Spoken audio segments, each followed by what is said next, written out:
Selamat datang di Selebaran Info. Pada video kali ini, kita akan membahas fakta menarik tentang pembunuh berantai yang telah membunuh lebih dari 49 wanita di Amerika Serikat. Gary Ridgway adalah seorang pembunuh berantai Amerika Serikat yang dikenal dengan julukan Green River Killer karena aktivitas kejahatannya di sekitar sungai Green River di Washington. Ridgway bertanggung jawab atas pembunuhan lebih dari 49 wanita pada rentang waktu 1982 hingga 2001.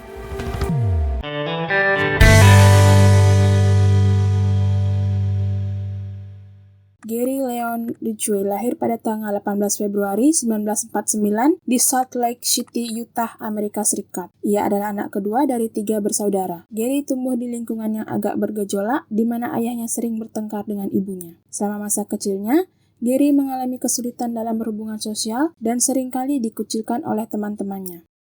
Ia juga memiliki masalah bicara yang membuatnya sering diejek oleh teman-temannya di sekolah. Meskipun tidak diketahui adanya tanda-tanda perilaku antisosial yang serius pada masa kecilnya, Gary mengalami kesulitan dalam menjalin hubungan sosial yang sehat. Setelah lulus dari sekolah menengah atas, Gary bekerja sebagai pintor truk dan melanjutkan untuk bekerja di industri truk sepanjang hidupnya. Ia menikah 3 kali dan memiliki seorang putra. Pernikahannya terkadang mengalami masalah. Dan ada laporan tentang perilaku kasar dan kekerasan dalam rumah tangga yang dilakukan oleh Gary. Gary mulai melancarkan serangkaian pembunuhan pada awal tahun 1980-an. Ia memilih korban-korbannya dari kalangan pekerja seks komersial, anak-anak dan remaja perempuan yang rentan.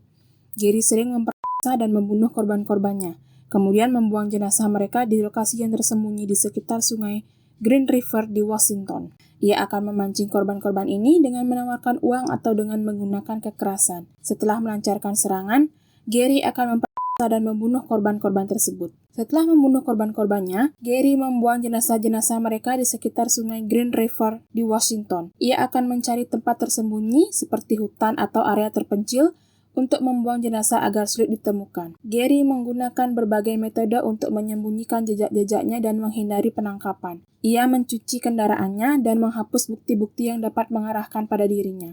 Selain itu, ia juga melakukan perjalanan jarak jauh untuk mencari korban-korban baru dan menghindari menjadi terlalu terlihat di satu daerah. Gary menjalani kehidupan ganda yang memungkinkannya untuk menyembunyikan kegiatan kriminalnya.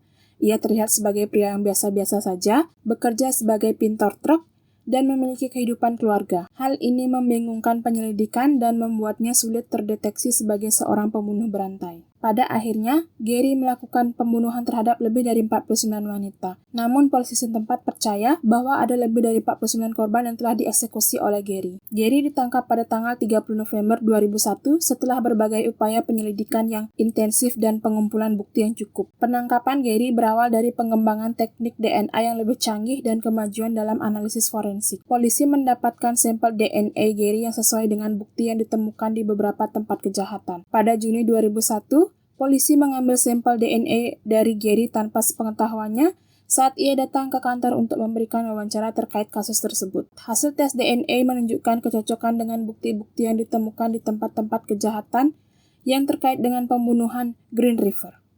Kemudian, pada tanggal 30 November 2001, polisi menangkap Gary di kantor tempat ia bekerja di Kenworth Truck Company di Renton, Washington. Setelah penangkapannya, Gary diinterogasi oleh penyidik dan akhirnya mengakui melakukan pembunuhan terhadap 49 wanita. Ia kemudian bekerja sama dengan penyidik dan memberikan informasi tentang keberadaan korban-korban yang belum ditemukan. Gary diadili atas dakwaan pembunuhan di berbagai kasus dan pada tanggal 18 November 2003, ia mengaku bersalah atas 49 pembunuhan yang telah diidentifikasi oleh penyidik. Ia menjalani hukuman penjara seumur hidup tanpa kemungkinan pembebasan bersyarat. Gary masih hidup saat ini dan menjalani hukuman penjara seumur hidup tanpa kemungkinan pembebasan bersyarat.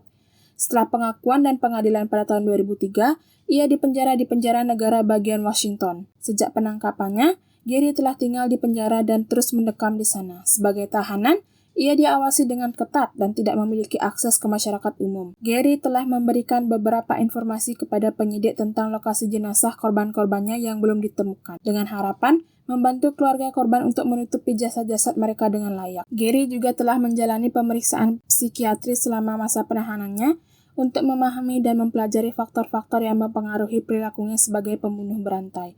Namun, hingga saat ini motif dan psikologi yang mendasari kejahatan Gary masih diperdebatkan. Dalam penjara, Gary hidup dalam kondisi yang sangat terbatas dan memiliki sedikit kontak dengan dunia luar.